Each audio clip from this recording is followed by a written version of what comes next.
नमस्कार, मैं हूं माधवी पांडे आपके साथ। हमारे लोकप्रिय कानूनी प्रोग्राम लीगल हेल्पलाइन में आपका स्वागत है। इसमें हमारे कानूनी विशेषज्ञ रोजमर्रा की जिंदगी की समस्याओं से जुड़े कानूनी मसलों पर आपकी शंकाओं का समाधान करते हैं और आप भी चाहें तो इस प्रोग्राम से जुड़ सकते हैं और फ़ोन करके हमसे किसी भी तरह की कानूनी राय ले सकते हैं। आज हम आपको बिजली चोरी से जुड़े कानूनों की जानकारी देंगे और मसले पर ज़्यादा जानकारी देंगे हमारे आज के कानूनी विशेषज्ञ राजेंद्र साहू जी। बहुत बहुत स्वागत है सर आपका। नमस्कार। नमस्कार मैम। जी, आप भी चाहें तो आप फ़ोन करके राय ले सकते हैं, हमारे लीगल एक्सपर्ट से जुड़ सकते हैं। हमारी फ़ोन लाइंस खुल गई हैं। नंबर बता दें आपको 01206127 01206127 ये दोनों नंबर आपके स्क्रीन पर फ्लैश कर रहे हैं। आप किसी भी नंबर पर कॉल कर सकते हैं, हमसे जुड़ सकते हैं, किसी भी मसले पर कानूनी राय ले सकते हैं।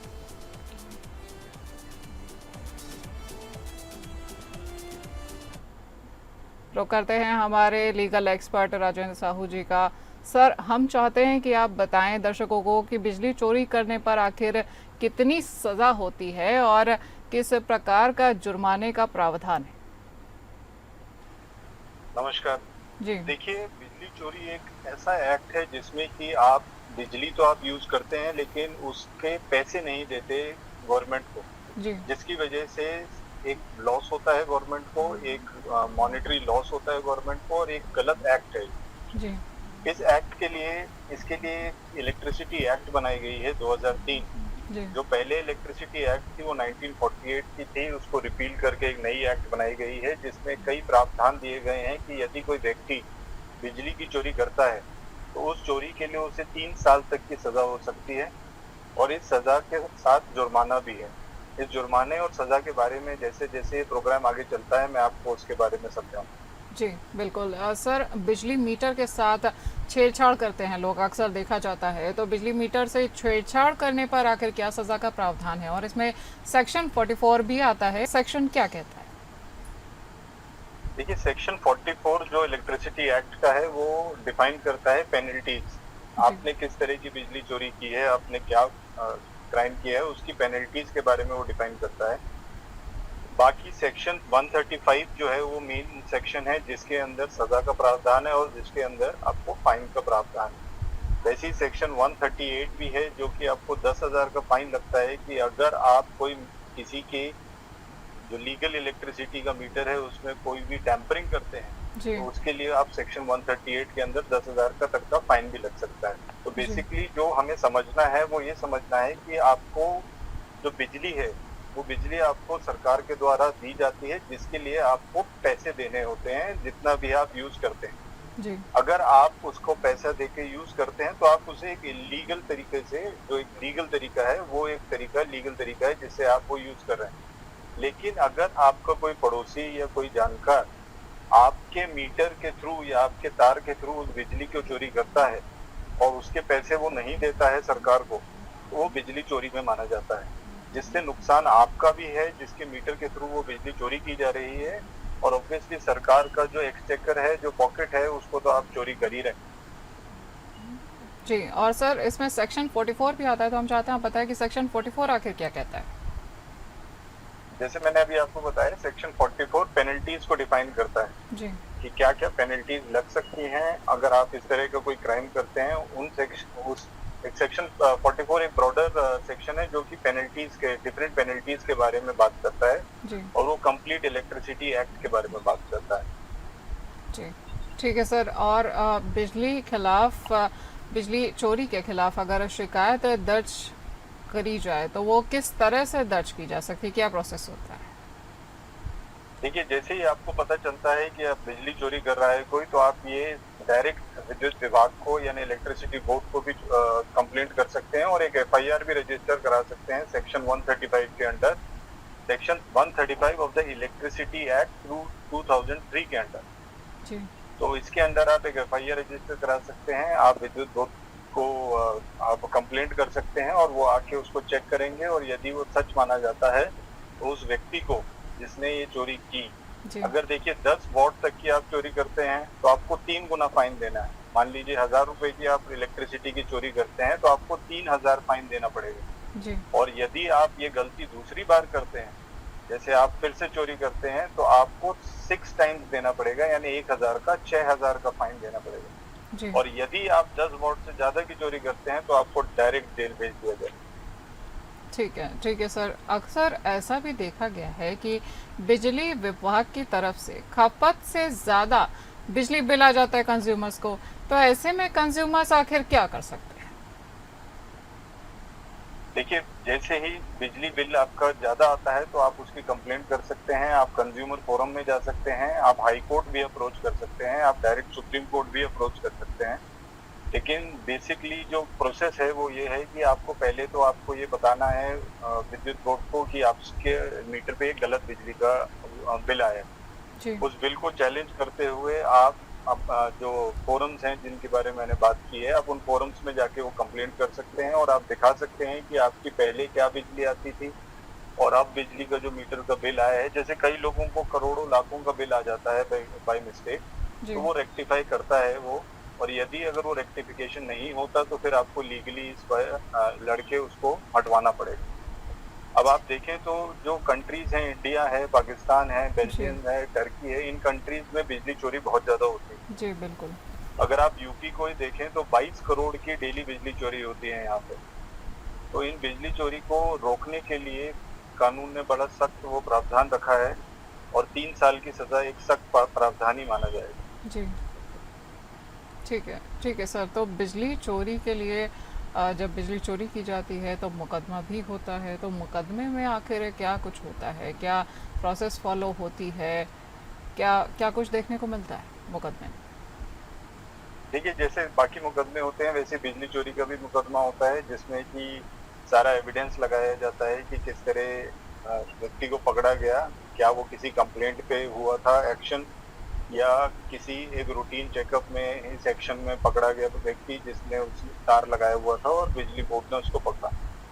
तो उसी तरह उस एविडेंस को अप्रिशिएट करते हुए कोर्ट ये डिसाइड करता है कि क्या सच में ये केस जेन्युइन है, और अगर ये केस जेन्युइन है तो सेक्शन 135 के अंडर उसे फाइन लगेगा। और फाइन नहीं तो अगर वो बिजली चोरी बहुत ज्यादा है, जैसे पुणे में अभी रिसेंटली एक स्टोन कटर कंपनी ने 6 करोड़ का बिजली का की चोरी की, जी। जिसमें बाप और बेटे इन्वॉल्व थे। जी। और उन दोनों ने मीटर के अंदर एक रिमोट के थ्रू उसको ऑपरेट करते थे। एक जी। ऐसा चिप लगाया था कि रिमोट के थ्रू वो बिजली की चोरी करते थे, और उस बिजली की चोरी में उनको 6 करोड़ का गवर्नमेंट को लॉस हुआ, जिसके लिए आज की डेट में वो जेल में है। ठीक है सर। तो अभी अभी आपने सेक्शन 135 की बात की। हम चाहते हैं कि आप दर्शकों को बताएं इस विस्तार में कि सेक्शन 135 आखिर क्या है? देखिए, जैसे मैंने आपको बताया कि इलेक्ट्रिसिटी सप्लाई एक्ट 1948 था पहले, जो कि इन चीजों को करता था। तो ये एक्ट ये कहता है कि आप इलेक्ट्रिसिटी पोल के साथ कोई भी छेड़छाड़ नहीं कर सकते। जी। अगर कोई आपको लगता है इलेक्ट्रिसिटी नहीं आ रही है क्या, उसके लिए आपको इलेक्ट्रिसिटी बोर्ड के पास ही जाना है, वही इसको रेक्टिफाई करेंगे। आप अपने आप इलेक्ट्रिसिटी बोर्ड पोल पे चढ़कर चीजें नहीं ठीक कर सकते। जी। तो सेक्शन 135 यही कहता है कि अगर किसी व्यक्ति का कोई तार जिसके थ्रू वो इलेक्ट्रिसिटी अपने घर पे ले रहा है या किसी फैक्ट्री में ले रहा है, तो वो एक थेफ्ट, इलेक्ट्रिसिटी थेफ्ट के अंडर आता है। जी। और वो इलेक्ट्रिसिटी थेफ्ट को डिफाइन करने के लिए एक सेक्शन 135 बनाया गया है, जो कि सजा का प्रावधान देता है। जैसे कि मैंने बताया कि 3 गुना अगर आप फर्स्ट टाइम करते हैं इस क्राइम को अगर आप सेकंड टाइम पकड़े जाते हैं तो आपको 6 गुना पैसा देना पड़ेगा उस बिजली के यूज का जो आपने चोरी की है। जी। और यदि आप थर्ड टाइम करते हैं या 10 वॉट से ज्यादा की बिजली की चोरी करते हैं तो आपको 3 साल की सजा का प्रावधान है, जो कि कोर्ट के थ्रू होती है, और जिसका प्रोसेस मैंने भी डिफाइन किया है कि वो सारा का सारा एविडेंस देख के कोर्ट ये डिसाइड करता है कि हाँ, कितना बड़ा क्राइम है और क्या इसमें सजा बनती है। जी। ठीक है सर। तो आपने कहा कि सज़ा का प्रावधान होता है सेक्शन 135 में, तो ऐसे में अगर ज़मानत की बात की जाए तो ज़मानत आखिर कैसे मिलती है सेक्शन 135 में? ये इलेक्ट्रिसिटी चोरी में जैसे ही आप जाते हैं तो जैसे मैंने बताया कि जी। आप कहते हैं कि एविडेंस मेरे अगेंस्ट है, जो कि बनाया गया है या प्लांटेड एविडेंस है और मैं नहीं कर रहा था बिजली चोरी, और यदि आप अगर उसे प्रूव कर पाते हैं तो कोर्ट आपको बेल देता है और बाकी ट्रायल उस तरह ही चलता है। और यदि अगर वो मानते हैं कि आपने चोरी की है तो अकॉर्डिंगली उसके हिसाब से आपको बेल ग्रांट होगी जब कोर्ट उस डिसीजन पे आता है। जी ठीक है सर। सर विद्युत अधिनियम 138 की अगर बात करें तो वो क्या है?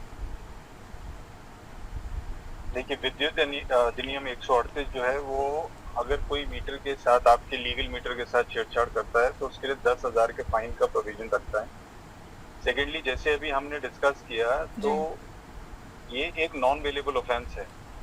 तो अगर आप कोई बिजली चोरी करता हुआ पकड़ा जाता है तो एक नॉन वेलेबल ऑफेंस है, और जिसका डिस्क्रिशन सिर्फ मजिस्ट्रेट के पास है, और मजिस्ट्रेट उसकी सिवेरिटी को देखते हुए वो बेल ग्रांट करता है उसमें, या तो फिर वो बेल नहीं ग्रांट करता है। जी इसमें आप एंटिसिपेटरी बेल भी मूव कर सकते हैं, लेकिन अगेन वहीं पर जो मेन पॉइंट है वो है कि वो डिस्क्रिशन मजिस्ट्रेट के पास है। इसमें पुलिस आपको बेल ग्रांट नहीं कर सकती, और ये एक नॉन बेलेबल ऑफेंस है, तो इसकी सिवेरिटी बहुत ज़्यादा है और आपको इसमें बेल मिलने की कंडीशंस बहुत मुश्किल है।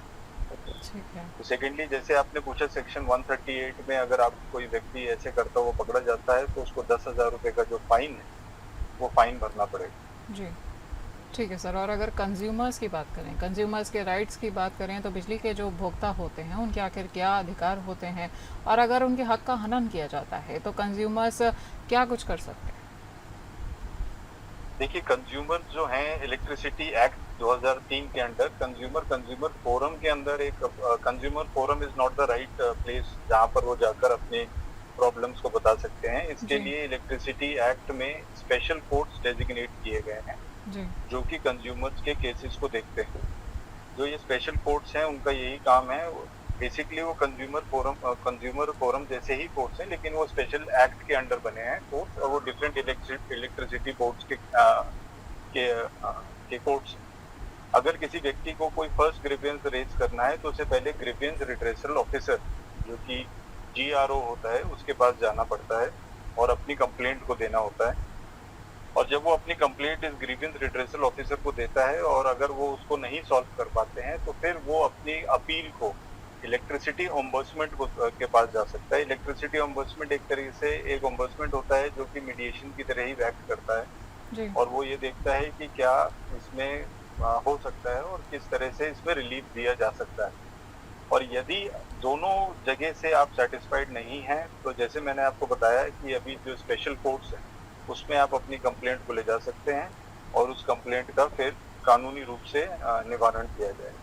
ठीक है। तो कंज्यूमर्स को कंज्यूमर फोरम ना जा करके ग्रीवांस रिड्रेसल करना चाहिए या फिर रेलेवेंट जी अथॉरिटी के पास जाना चाहिए? तो सर अगर जी हाँ, विद्युत पहले उनको GRO के पास जाना चाहिए और फिर इलेक्ट्रिसिटी ओम्बड्समेंट के पास जाना। जी बिल्कुल। सो अगर सर बात करें विद्युत नियामक आयोग का, तो विद्युत नियामक आयोग का आखिर क्या काम होता है और उपभोक्ता इसमें आखिर कैसे जा सकते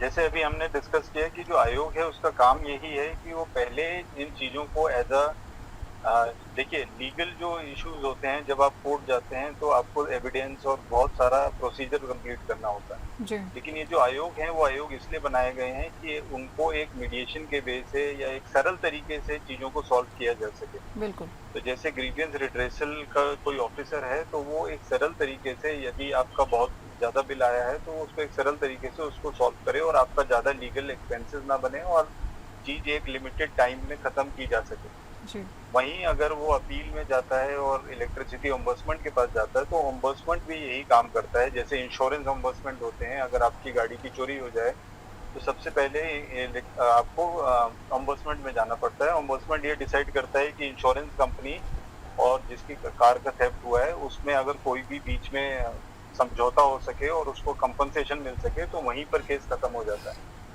तो वहीं पर उसी तरह यहाँ पर भी ओम्बड्समेंट में अगर बीच में कोई समझौता हो सकता है कि आप इतना मिनिमम पे करके इन चीज़ों को खत्म किया जा सकता है, तो वहाँ पर that is the best way out. Okay. नहीं तो फिर जब वो आप स्पेशल कोर्ट में जाते हैं तो फिर एक पूरी कानूनी प्रक्रिया को पूरा करना पड़ता है जो कि बहुत टाइम कंज्यूमिंग और मनी कंज्यूमिंग हो सकती है। ठीक है सर। तो अगर हम न्यू इलेक्ट्रिसिटी कनेक्शंस की बात करें, नए बिजली कनेक्शंस की, तो इसको अप्लाई कैसे कर सकते हैं कंज्यूमर्स, और क्या ऑनलाइन एप्लीकेशन भी पॉसिबल है? आजकल देखिए सब कुछ ऑनलाइन है। ऑनलाइन एप्लीकेशन जैसे बीएसीएस हैं और अलग जो जैसे टेली की अगर हम बात करें जी।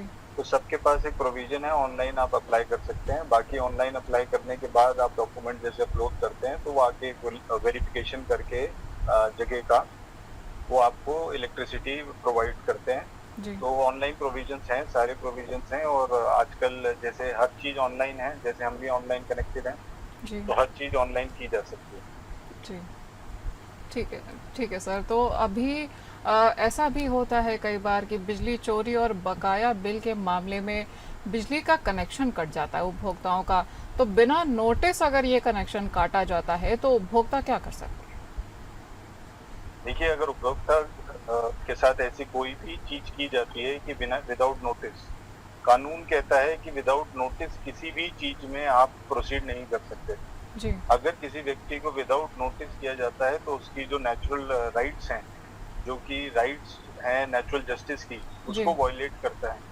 तो उस जब भी आपकी नेचुरल राइट्स हैं या नेचुरल ये हैं राइट्स को वायलेशन होता है तो आप डायरेक्टली कोर्ट जा सकते हैं, आप डायरेक्टली हाई कोर्ट में रिट फाइल कर सकते हैं जी। और इस बिजली के जो भी आपके साथ गलत हुआ है उसके बारे में कोर्ट से एक ऑर्डर ले सकते हैं और इमीडिएट आपको एक ऑर्डर मिल भी जाएगा जिसमें आपकी इलेक्ट्रिसिटी रेस्टोर कर दी जाएगी। जी। ठीक है सर, बहुत बहुत धन्यवाद आपका हमारे इस प्रोग्राम से जुड़ने के लिए।